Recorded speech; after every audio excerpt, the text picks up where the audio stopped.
Okay, so today we're talking about Amazon, which really begs one big question. Will they be the third force that breaks the duopoly of Facebook and Google? Very, very good question. So first port of call, of course, is to go ask Alexa.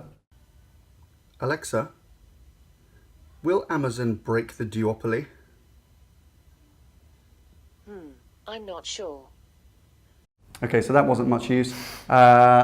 Our bet is that Amazon will not only challenge Google and Facebook for dominance of marketing budgets, but will win in the long-term game. So it appears that they are actively going after advertising budgets. Okay, so there was a lot of noise around Mexico where they were pushing out their kind of media inventory piece. Digiday managed to get hold of their creds document, so that's out. They're obviously going out selling to marketeers. Yeah. So this is going to be an active push now from Amazon. Yeah, indeed. But I mean, how big is it? There's been lots of headlines and lots of talk about Amazon's as their business generally, but as an ad business, kind of let's look at that. So, how big is Amazon? If we look at just the total revenues of the companies Amazon, Google, and Facebook, you can see that just in pure revenue terms, the company is 5 times bigger than Facebook and growing at a faster rate. Yeah. And then if we look at just the ad revenues, Amazon's business is very small, it's very nascent, as you just mentioned. It's about a $3 billion business, we think, at the moment, growing pretty quickly to a $5 billion business. But that's a massive gap behind Google. Google's ad business is 20 times bigger than Amazon's right now. Okay, so what is it that makes us think that not only will they compete, but they're going to win out in the long term? Well, it appears that they've got all of the pieces of the puzzle, right? So every time they've gone into a business, they've disrupted it quickly and they've succeeded, right? They've got an inordinate amount of consumer data on how they purchase goods, right? And that will automatically appeal to the promotional budgets within most brand marketeers. And as we've covered in previous programs, we know that the market is moving towards more short-termism in terms of its return. The rise of chief revenue officers, for example, are going to appeal to that. They've just got the right kind of platform that offers brands exactly what they want. Yeah, and not for everybody, but for certain brands in some major categories, it answers all the questions, doesn't it, that we think for marketers. I mean, the other thing on top of that is that we know Amazon now accounts for about 50% of product searches. So half of all searches for products are occurring within Amazon in some major markets. And then you lay on top of that, this amazing network of artificial intelligence that they're building through getting people to buy their own, voice search portal and install them in their own homes. So it's an incredible and a powerful thing.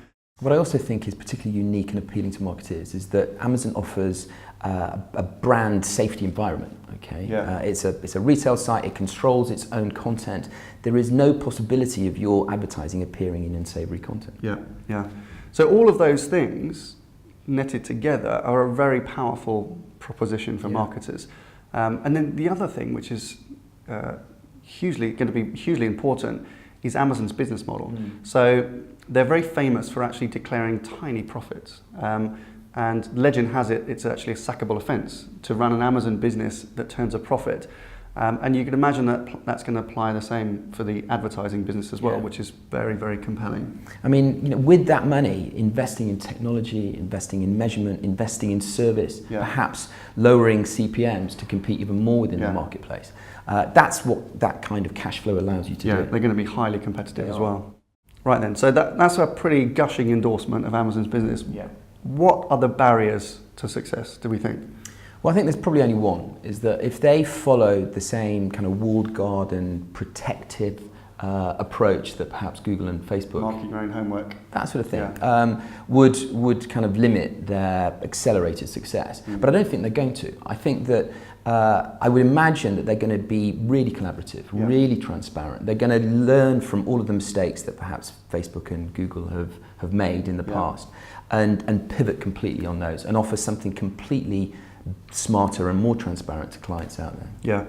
And that's going to be great for the industry, right? I mean, hopefully they know that that's going to be something quite radical and very exciting for the industry, to be totally open and accessible. The truth is they're just getting started. If you look at their ad revenue as a proportion of Amazon's total revenue, certainly in comparison to Facebook and Google, you can see the massive opportunity that they've got. Yeah, exactly. And low entry cost as well to an ad business, you'd expect compared to some of the other things that they've done in the past. Sending people to space. Yeah, and building movie studios and things like that. So huge amount of opportunity, which is why we suggest you don't bet against them. And we would predict that Amazon's ad business will overtake that of Facebook in terms of revenue by 2020. Nobody's mentioning Snapchat now as being the disruptor to the duopoly. The game's probably over. I think so. If you've got shares, sell them. Buy Pinterest, apparently, is what Amazon are going to do.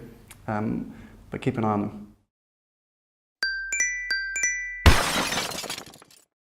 Okay, good week 4. ISBA, or in particular ISBA's Media Contract Framework. Yes. This was launched to great fanfare in April 2016. Yeah. Since then, 27 advertisers have successfully implemented it. 18 more are in play or in negotiation. That's $6 billion worth of media that is now better protected. That's brilliant. And which entirely reflects our experience with advertisers, right? Yeah. Everybody's been improving and upgrading their contracts as well. That's right.